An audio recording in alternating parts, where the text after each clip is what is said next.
everybody, welcome to my channel, Miss Criticizer 2021. This controversy has been going on for a couple of days now. I saw it on my timeline in regards to Miss Cosmo Ghana. Yeah, and as you all know, Miss Cosmo is about to take place in a few weeks.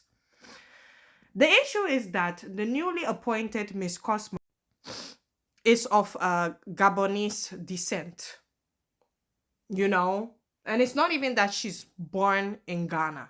It's not like she's born and raised in Ghana. She's actually an exchange student. The pageant community in Ghana, they have an issue with this because in general, um a country is supposed to represent where they're from, you know.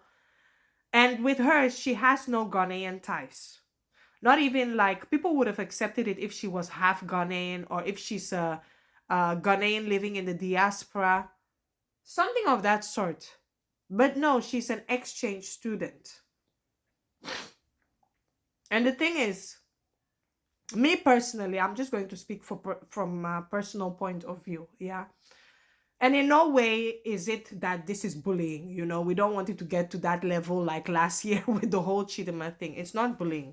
And it's nothing against her. It's actually the organizers, their fault. They did not do their due diligence. But again, word on the street is that Miss Cosmo Ghana, the organization is not even owned by a Ghanaian. That's even another issue on its own. But the thing is, when it comes to pageantry, you know, you're calling yourself Miss Ghana, Miss this, Miss that. You're from that country. For me personally, I'll say whether I'm even being nice, whether you're born there, you're integrated, you've been raised there, you speak the language, you know everything about there. You know that one, I'll say okay, no problem. In her case, she's an exchange student, you know, and we have a lot of exchange students in Ghana. It's nothing of that sort from our fellow African neighbors. But that does not make you a Ghanaian. Even in her case, she just has a resident permit. It's not even that she has the passport, you know. And sometimes we just have to ask ourselves, like, is it that we're desperate? Now, I saw the letter that Miss Ghana wrote, and they said that the person that they initially had withdrew from the competition. So this one, she was more like an emergency, if that made sense. But I'm like, even when you start the process, yeah, you start the scouting process, auditions, or however they do it, don't you look at these things first? You know, either the person should be a Ghanaian passport holder or the person was born, at least born and raised in Ghana, integrated very well, because you're going to represent Ghana on a world stage. You know, it's going to look a bit weird on how it's almost like cultural appropriation. And some people will say, oh, we're one Africa, we're one Africa, we're one Africa. I understand we're Africa, but Africa is very diverse. Africa, you represent your country, you represent your culture. That's the same thing they do in Europe. When you go to Europe, they don't say one Europe. Italian culture is different than British culture, and they represent it individually. And for some people who will say, well, when it comes to our Ghanaian diasporas, yes, even when it comes to our Ghanaian diasporas, when they send Ghanaian Americans to represent us, you know how I feel about that. You know, I have an issue with that.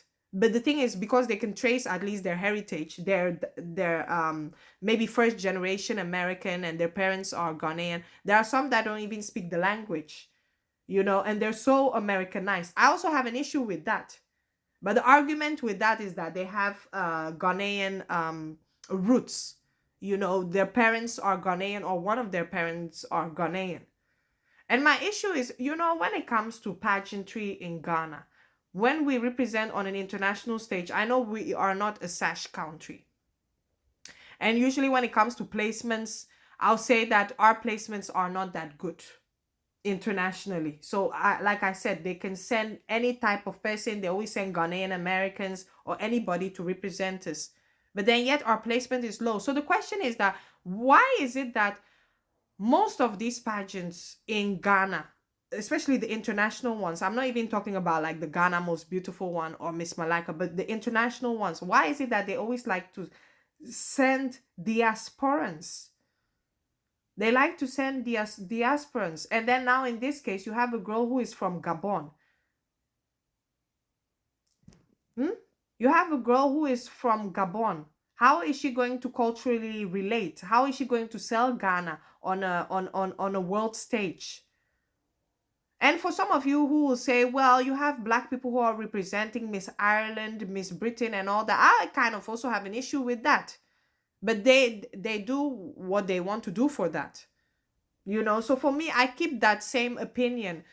It's nothing personal to her. I also don't want it to be like people are bullying her. This one is the fault of the organizers, because they should have prevented this from happening.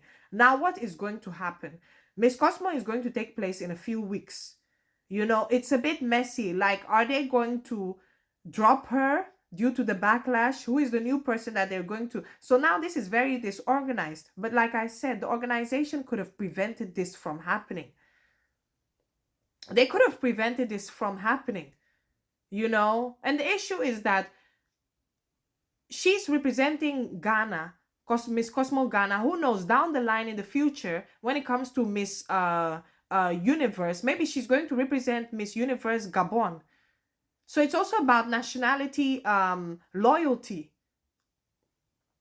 It's about all those things, And me, like I said, me personally, if I was in her shoes, it's not to judge her, but if I was in her shoes, I would not even audition for that.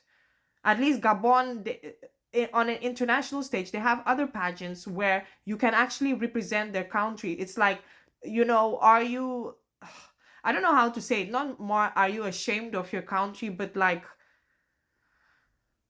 I just don't understand why you would compete to represent Ghana. I just don't understand it. But yeah, nothing personal against her. Again, I don't want this to be like a bullying thing. Nobody should go to her Instagram or comments. I don't think people do that. They're just addressing the organization on why they're doing this. You know. Because at the end of the day, we want your country to represent the country very well on an international stage, and it's a contradiction. So yeah, guys, tell me what you think about this whole situation. When I saw this, I didn't really want to talk about it, but it's like these organizers, they're just thinking like, listen, we're just going to send whoever we need to represent. At the end of the day, whatever, she's the best candidate and all that, but it just doesn't sit right. But yeah, tell me what you think about this. Thank you. Bye.